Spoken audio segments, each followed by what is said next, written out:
这次我来到上海，不只要带你吃，还要带你玩。你以为吃顿饭只能坐在餐桌前面滑手机吗？在宫宴你将穿越到古代，在宫廷里面看戏边吃饭，每一道菜都是华丽的表演，保证让你的相机拍不停。等等，还没完哦！我挑战了2间上海超人气的吃到饱餐厅，以海鲜和高级食材闻名的名门生宴，以及专门为肉食主义打造的东盛烧烤。究竟哪一家 CP 值最高呢？我现在跟薛仁在上海的街头有一个非常特别的沉浸式餐厅体验，主要是你可以穿古装看古时的文化艺术表演，在这个餐厅用餐，是我跟薛仁非常期待的。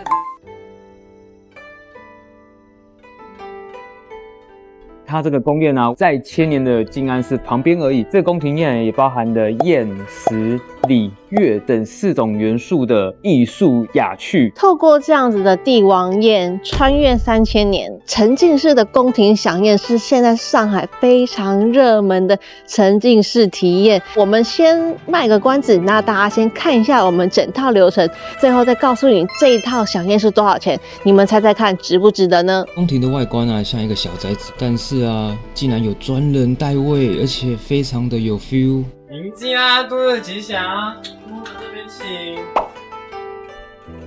迎接多日吉祥，这边请。没想到连电梯都是尊贵的红色。迎接这边请。迎接多日吉祥。现在薛仁就是进入调服装的环节，大家可以看到旁边非常多侍女在旁边服侍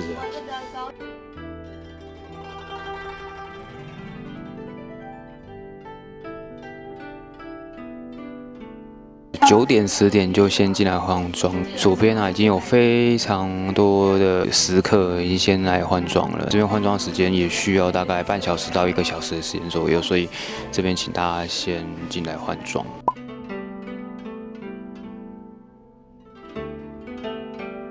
第一次这种打扮有点，刚开始也不太习惯，雍容华贵的风格。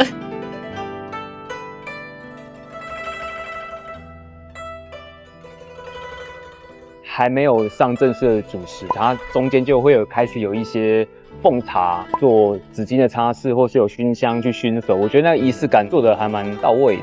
看了一下那 menu， 大概有10几道吧，每一道看起来都蛮特别的，是我在上海这几天没有吃到的一些味道，所以就很期待。来这个宫廷式飨宴，最重要的就是你一定要用茶杯，再配瑞幸咖啡这样倒。你乱来。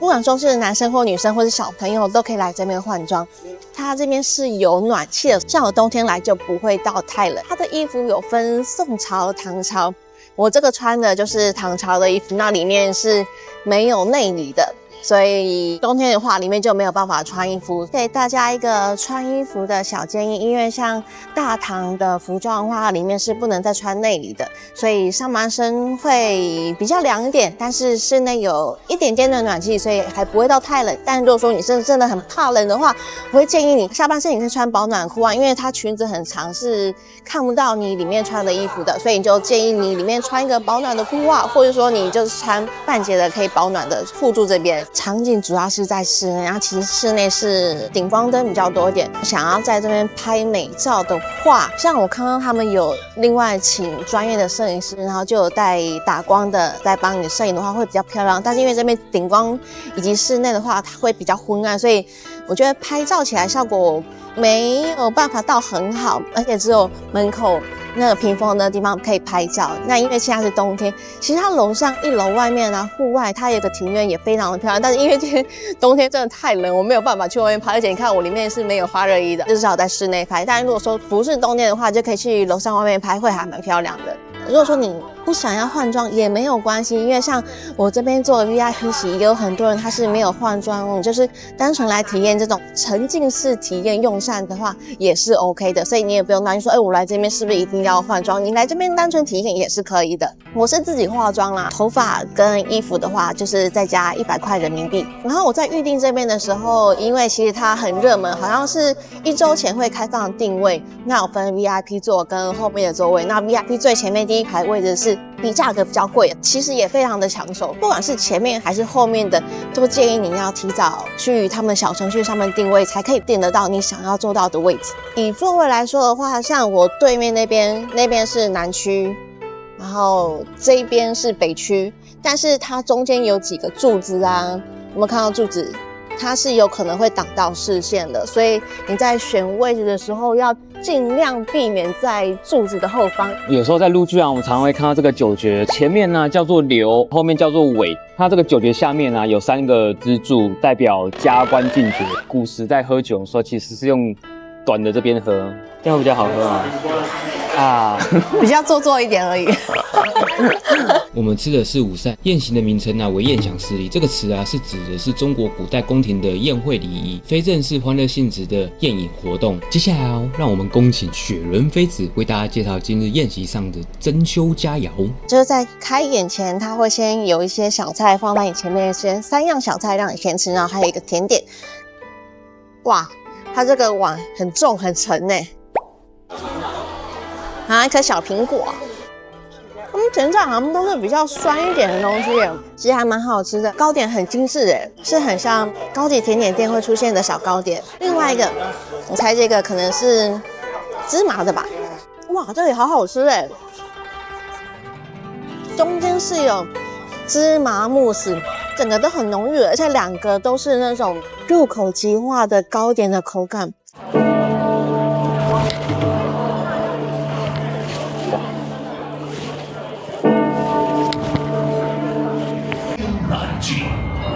至此，上海称为春申，简称申。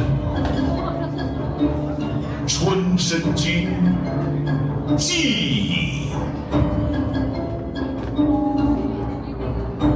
皇天厚土。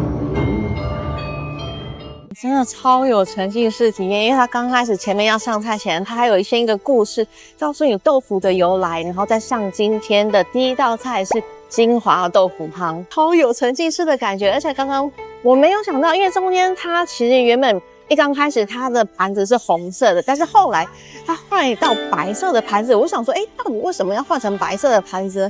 原来是中间的白色盘子它会投影到故事在那个原色白色盘子上面，你前面的盘子就活生生的动起来了。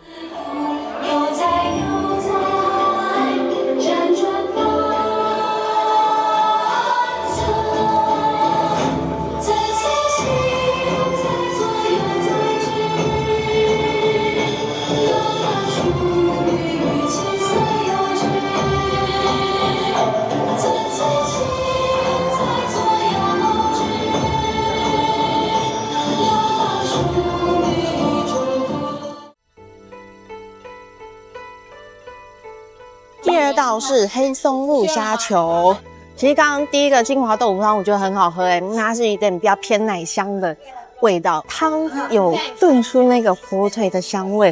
然后再来吃第2道黑松露虾球，虾不是普通的大它是剥了壳之后还这么大只你看，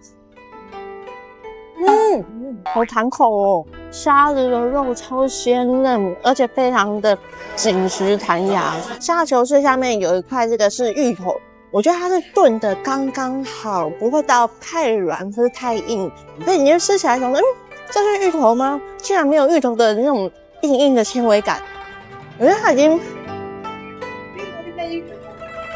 炖到有点像萝卜糕的口感。我觉得它这边煮的都非常到位，你看又开始了。壮丽山河余永在。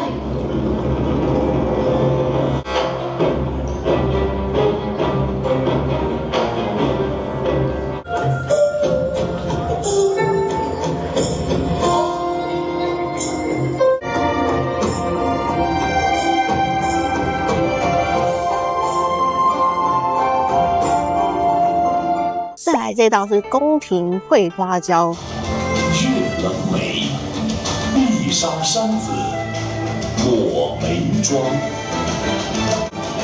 佛云眉，黄罗袖衫。好，那我们现在来吃东坡肉。哇，看这色泽多漂亮！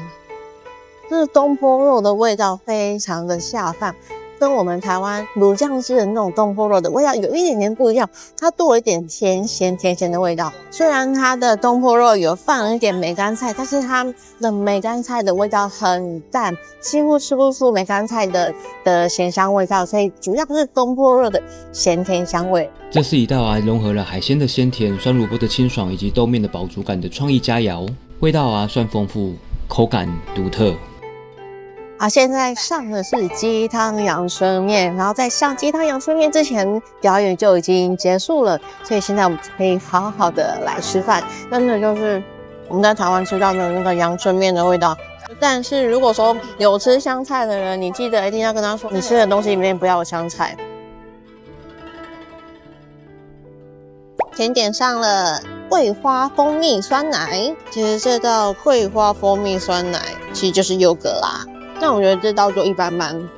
对，我们每一餐都会有询问意见，然后或者说口感或者是哪里不可以，会给后厨反映，让他们改进。包厢上会，他每上一道菜是会讲的，而且他那个氛围会就是没有那么吵。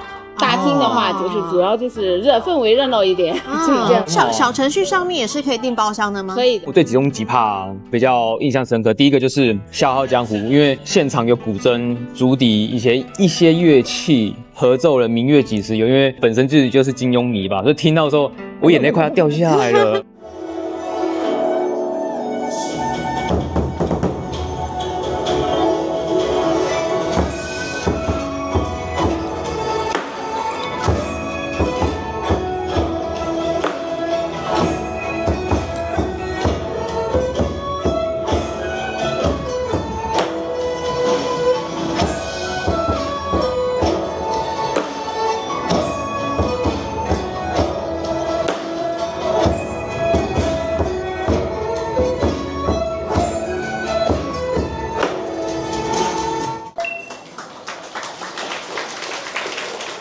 第二个现代舞，他把古典的舞蹈跟现代舞做融合，中间又拉了一个布幕，那一 part 我印象很深刻是，它不受限于这个空间距离，而是中间架了一个布幕，舞者在里面演出的时候，他有表现出一些内心的挣扎，或者是他可能一直想要上进。当下我虽然没有看故事，可是我已经被他的舞蹈和感染力所感染了。还有一点，服务人员非常辛苦，因为偷偷看他们在上菜的时候都要蹲一下。我在想说，那一天蹲下，其实这些服务人员真的好辛苦哦。我翻到他还有预告，下一期竟然是明朝，所以他有改朝换代的一个演出的方式。过了一季，看一下他没有更新他们的演出，那我又可以带我亲朋好友来。然后最让我印象深刻的是最后面他请厨师、阿姨都出来的时候，我觉得真的很棒，就是他们不会因为说这个表演是表演家的舞台，而是说后面的煮菜的工作人员、服务人员的阿姨，他们都是这整个工业很重要的角色，就有请他们出来。其实那时候我觉得很感动，而且我觉得这个好处还有是厨师他们出来看看我煮的这些东西是煮给谁吃的时候，他们也许在做这份料理的时候，他会更用心。今天有一道料理让我觉得蛮感动的，就是吃到这辈子最尊贵的冰糖葫芦，带有气氛，然后很欢乐，好像过年过节，类似像摊贩，他就拿着一个冰糖葫芦走到你这边，觉得这辈子我终于圆梦了，因为一直希望说是可以类似在古城那种旁边，然后找到摊贩去拿冰糖葫芦来吃那种感觉。再来很不错是他懂得跟现场的观众互动，例如有人生日或是有小朋友，他都会特别去关心，甚至说他在演出的桥段设计某一个 part 去跟顾客互动，这互动是有一点笑梗的，所以你在听完这个讲解的时候，你是会打从心里在笑哦，就好像是古代人穿越到现代，你会有一种冲突感，但是你会觉得很亲民、很柔和。在来之前，其实我对于它的套餐的价格是有一点点疑虑，我是觉得价格有点偏高，但是我来现场之后，我就觉得哇，那个价格是很值得的，不是最重要，对，你就当做你是来吃饭，然后看一场表演秀，每个人都是认真的演出，对，每一个都是艺术家等级的表演者，我觉得整个表演看得非常的棒，所以你也不要想说只是来吃饭，你当做你是多花一个门票钱来看一场很专业、很精彩的表演。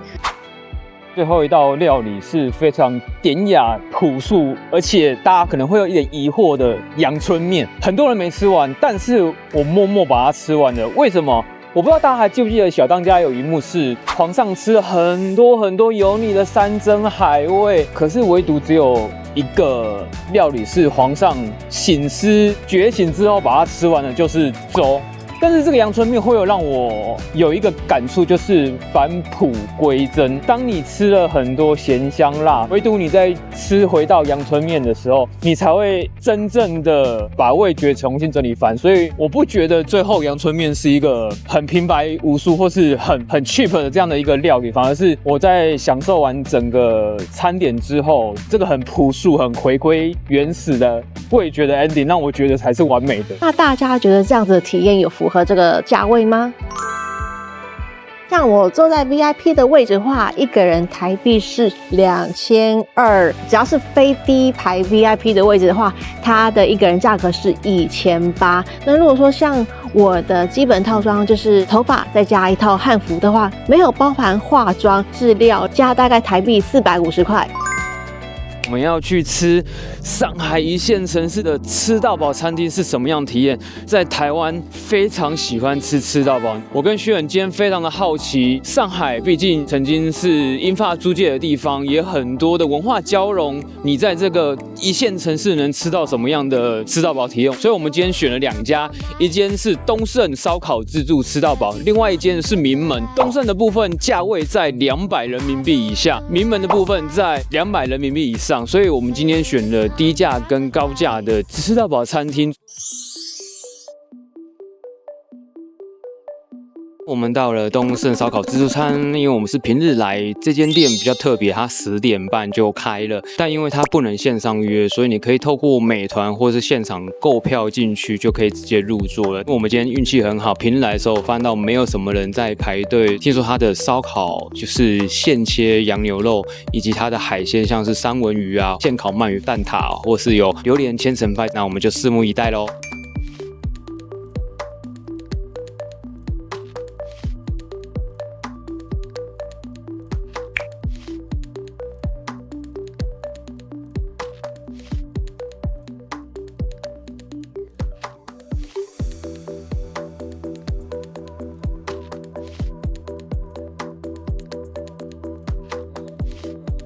环境看完了，那我们来看一下大概有什么样的餐点吧。热炒区像是有干锅牛蛙、干锅鸭头、香辣羊蝎子、萝卜炖排骨、金汤鱼柳、蒜蓉花甲、铁板鱿鱼须、干煸四季豆以及火腿鸡蛋炒面、锅包肉、广通菜心跟扬州炒饭。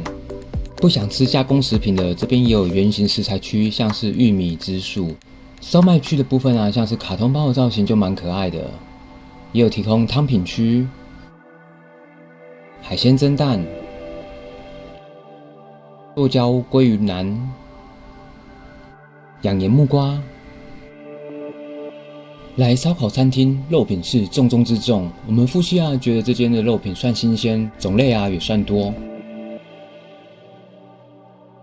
现场啊，还有提供现切的肉品，其中啊，安格斯牛必拿。除了肉品啊，也有超多选项的烧烤食材区。想吃腌过的肉品啊，这边也有。甚至是韩式的3色五花肉，也可以吃个过瘾。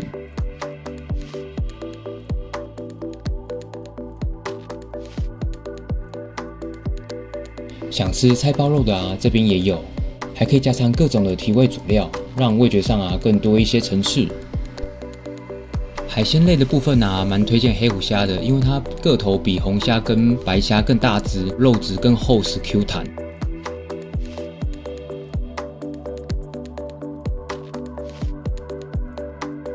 调料区的部分啊，不管是你要重咸重辣，都可以在这边 DIY 哦。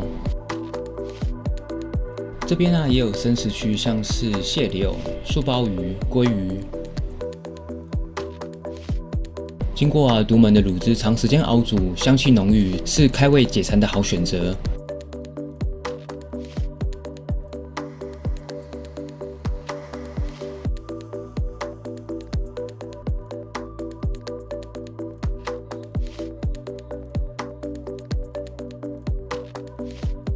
金黄酥脆的炸物啊，总是令人食指大动。但是啊，我跟薛仁品尝之后，非常的不推荐这一区，主要是因为温度不足啊。特制酱汁腌制的肉品啊，经过高温烧烤后，散发诱人的香气，跟炸物区一样，温度稍显不足，但调味尚可。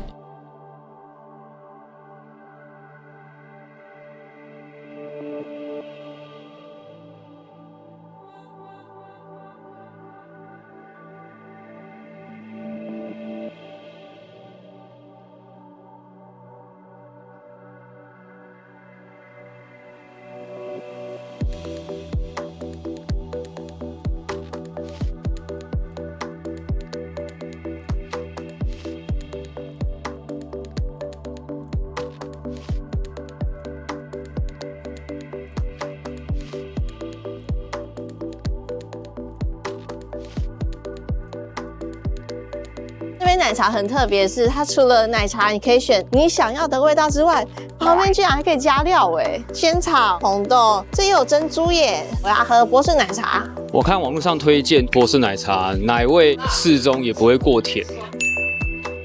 可以拿出个吸管，你就可以喝料了。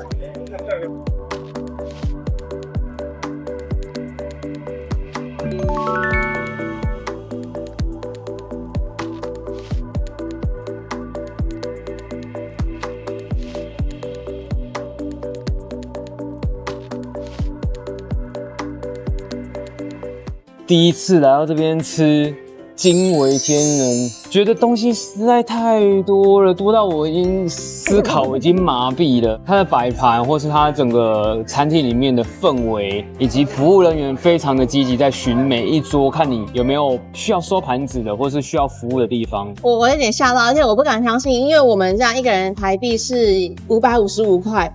然后这么多东西可以吃，而且我觉得最扯的是，我刚刚看到有一排有点傻眼。我觉得每个东西都非常厉害，还有烤鸭、牛肉、甜点，然后还有冰淇淋，看起来都非常好吃。而且竟然有一柜，它是整柜的啤酒让你喝。通常我们不是去吃那种吃到饱，也许它的啤酒是你要另外付费的，但是它啤酒竟然是随便你喝，是那种超大瓶的玻璃瓶装的那一种。进来的时候忽略到一件事情，就是薛仁他在柜台有缴了100块押金，原因是为什么？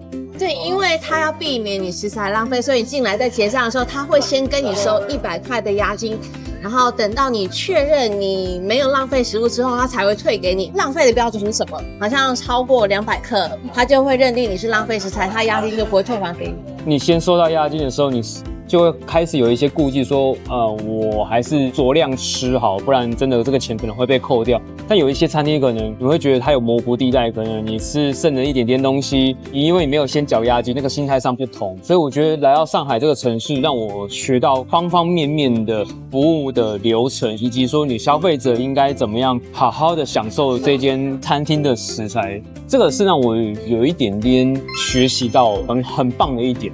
我觉得你刚刚讲的心态是真的有，因为我刚刚在拿东西的时候，我就想说，我这个吃得下吗？我要拿这个吗？我会不会太多？我就开始有这个想法在。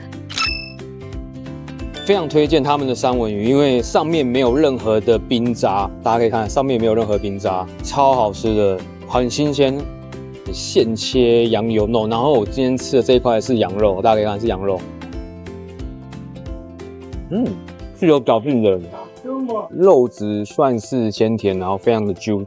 但是就是靠看个人考功啦，所以如果说你今天把羊油肉放上去的时候，不用到太熟，其实就可以吃到它里面肉质的鲜味。那因为是现切的关系，所以你可以吃得到肉质的鲜嫩感。千层看起来超好吃的，因为到这种千层在台湾一颗50-60块吧，这边是押金，马上来吃啦。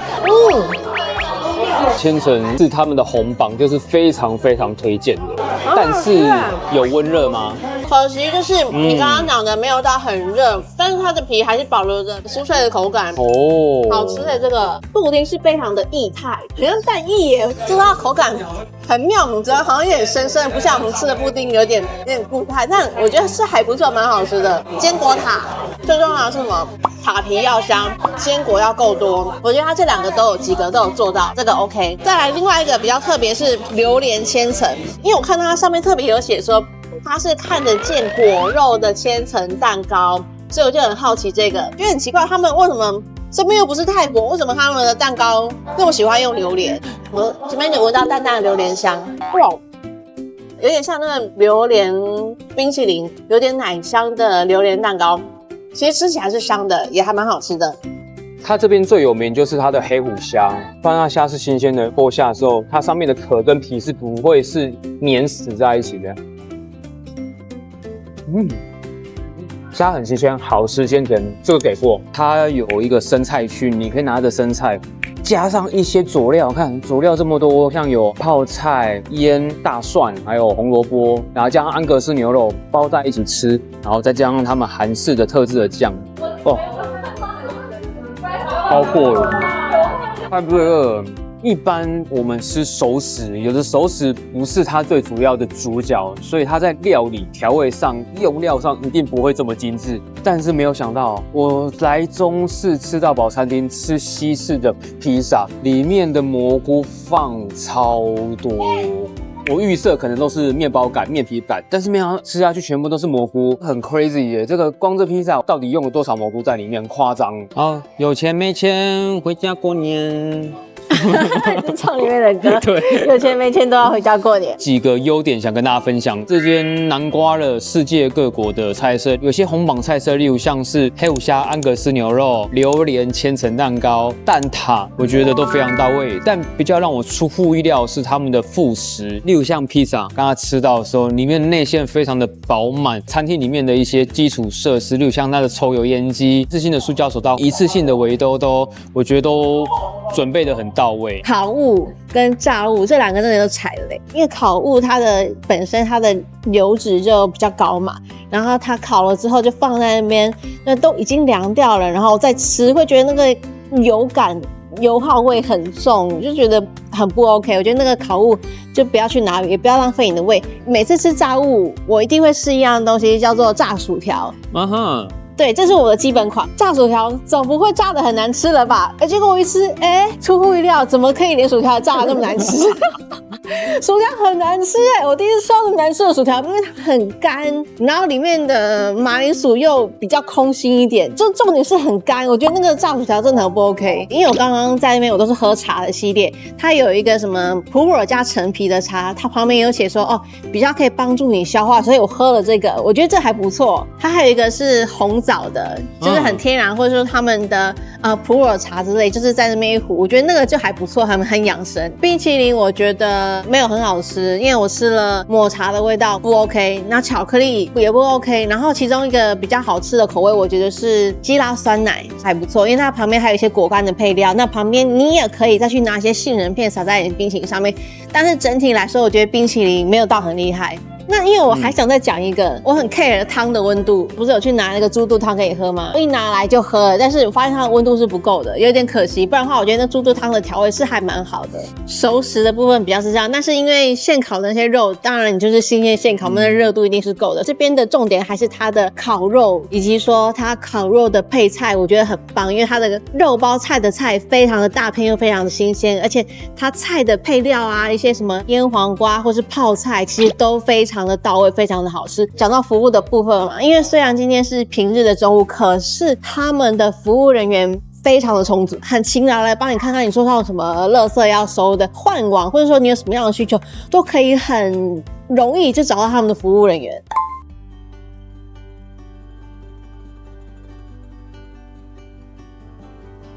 一踏进名门盛宴我就被它气派的装潢给震慑住了。整个环境其实蛮挑高宽敞的，有一些食材区还有精致的装饰，整个用餐的氛围超棒，完全可以优雅的吃，不用像打仗一样抢食物。用餐区也算蛮大的，桌上摆满满满的食材，也不嫌挤。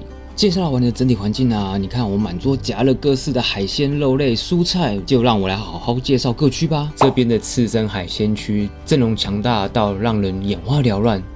但食材区的装饰我觉得蛮有趣的，好像来到什么灯会一样。食材几乎拿了一轮来吃，常见的鲑鱼、甜虾、黄金鲍都算新鲜，其中格里兰虾的口感好特殊值得多拿几盘。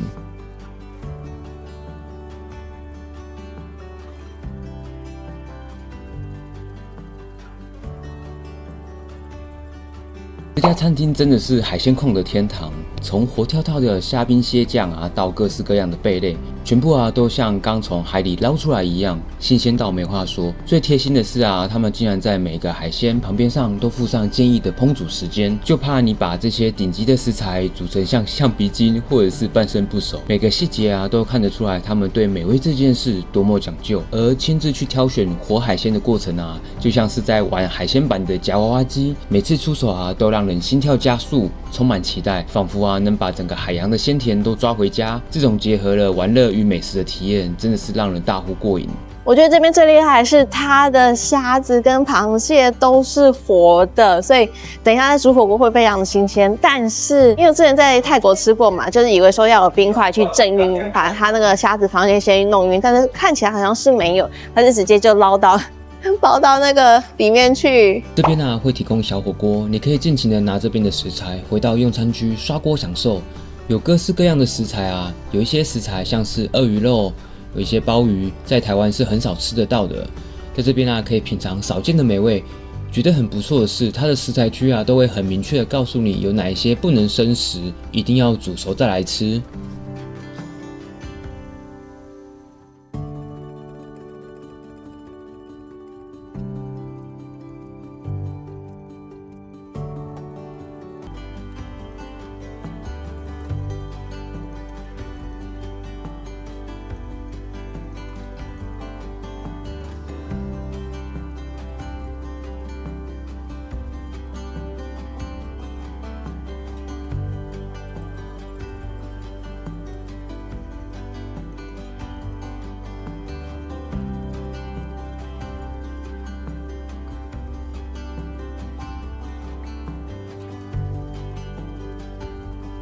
再来这边的另外一个重头戏就是铁板区，师傅啊在你的面前用铁板现炒各种高级食材，像是法式鹅肝，看着鹅肝啊在铁板上滋滋作响，那画面跟香气啊真的是双重享受。光是在旁边看啊，就让人食欲大开，对接下来的美味充满无限的期待。这里的战斧牛排也是必吃，如果你是牛排控的话，绝对不能错过。我个人啊超爱蒜香大虾的，直接吃了好几只啊，超满足。另外啊，偷偷推荐，如果想吃螃蟹的话，直接拿煮好的最方便，完全不用自己动手烹煮，可以省下不少时间，即刻享用。现场啊还有串烧，如果配上饮品或者是清酒，真的是非常的享受。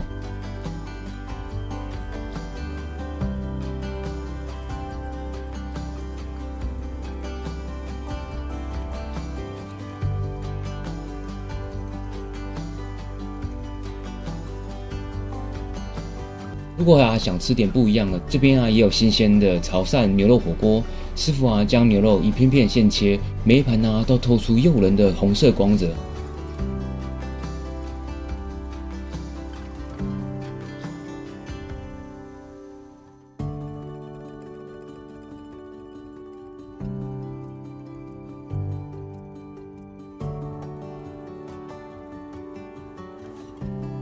这里啊，竟然也吃得到日式和港式料理。光是看到寿司台上那丰富的配料啊，就已经很开心了。还有用新鲜的草莓点缀的寿司，完全是视觉跟味觉的双重享受。另外一边的港式点心区啊，也超吸引人的。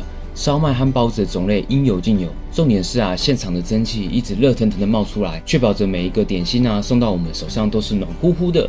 甜点区啊也是一大亮点，这边的选择超级多样，除了常见的蛋糕甜点之外啊，还有超可爱的狗狗造型慕斯，光是看到啊就让人少女心喷发。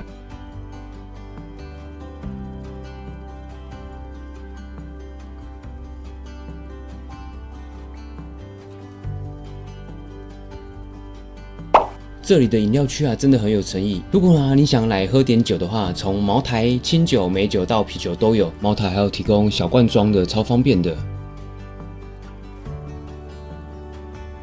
甚至啊还有提供清酒杯跟酒器，非常的贴心。我跟雪人都蛮推荐手打生野，清爽甘甜，非常的好喝。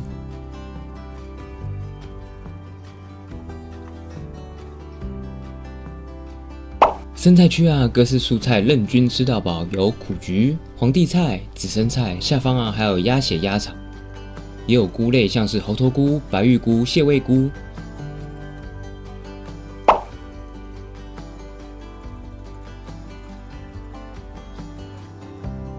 边呢也有依照各式的食材提供蘸酱，并且墙壁上也有依照食材的种类教导你如何调制蘸酱，非常的贴心。有一个大家来一定必点的就是这么大颗的生蚝，还流汤汁下来，哇哦，好大一颗啊！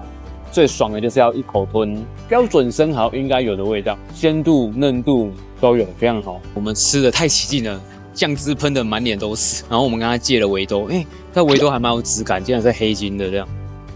那我刚刚觉得很惊讶的是，这边居然有鹅肝。通常鹅肝不是台湾是这种很高级的料理，而且你看它的鹅肝超级厚的，而且它上面是面包的皮然后还撒一点点蓝莓的酱，我觉得酸酸甜甜的，但是还是有一点点鹅肝的那个肝的味道。但我觉得整体来说很好吃，而且没想到来吃到饱可以吃到这种高级食材，我天哪！另外，我不得不说，它的烤鸭也很好吃。你想象得到的烤鸭的味道，但是你就觉得那烤鸭的面皮就是要那个味道，面皮的甜酱很香，很好吃。我觉得它的烤鸭我也很推荐。看他把泡鱼煮完了，还没下锅前活跳跳的，超级大的鲍鱼海鲜粥，好香凉，好好吃哦，体积很大，咬下去口感是有的，好吃。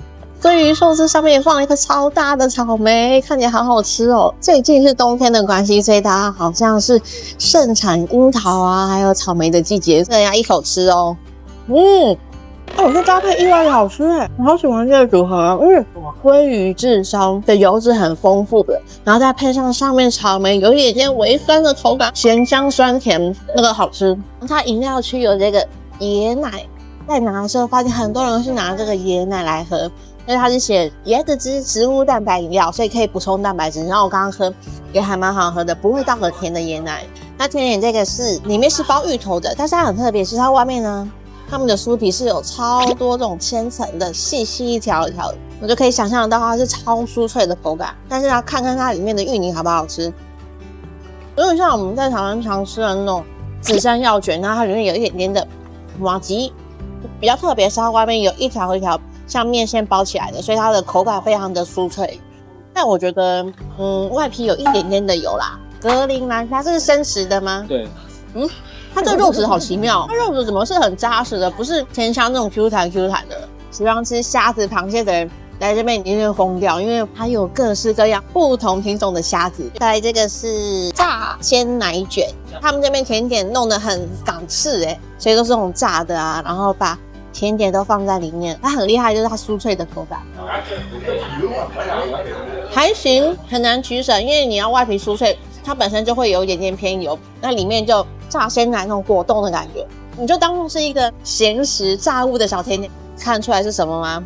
一只天鹅，不过它其实是榴莲酥哦。他们真的很喜欢用榴莲当甜点那中国人到底有多爱榴莲弄得非常的酥脆。你看为什么？因为我摸一下，它这个千层就要软下去，就要塌下去了耶！你看，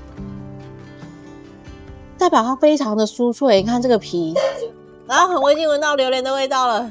Oh my god！ 里面榴莲内馅超多的，单纯一看，咬下去这边全部都是榴莲馅。但我不得不说，他们处理榴莲的甜点其实是还蛮好吃的。它上面的千层就是比较松软，所以它会跟榴莲的内馅一起融合在一起。它上面的底部就是比较厚一点点的，但是有非常多的芝麻，所以它口感也是非常的好。平日的中午，一个人价格是1200台币，但是如果你今天是晚上更高档次的 buffet 的话，它有提供像海胆或者是波士顿龙虾、东盛跟名门的优劣势，我觉得适合不同取向吧。这两间的价钱其实也差了一半。如果说你没有特别爱吃海鲜的话，其实我觉得东盛就是一个还蛮不错的选择。那你想吃海鲜或是些高档的食材的话，你就可以来名门了。带朋友来上海吃的话，我应该会是以名门为主，因为名门的海鲜就会让他叹为观止。此外，他的服务态度、收盘的态度，我觉得蛮到位的。我觉得环境高档也还比较好，而且名门它不是烧烤，名门它主要是有一个火锅让你煮，但是这个火锅不是喝汤的那种火锅，主要是让你把海鲜煮熟。我觉得以亚洲人来说，对于吃火锅这件事情还是会比较习惯，会是比较喜爱。还有一个很棒的地方，就是因为我们吃火锅嘛，你就可以煮蔬菜。如果说你喜欢吃青菜的话，可以吃到肉，又可以吃到菜，又可以吃到海鲜。喜欢这支影片就按下订阅，开启小铃铛，然后分享给你的朋友。我们是创世小夫妻，下集见。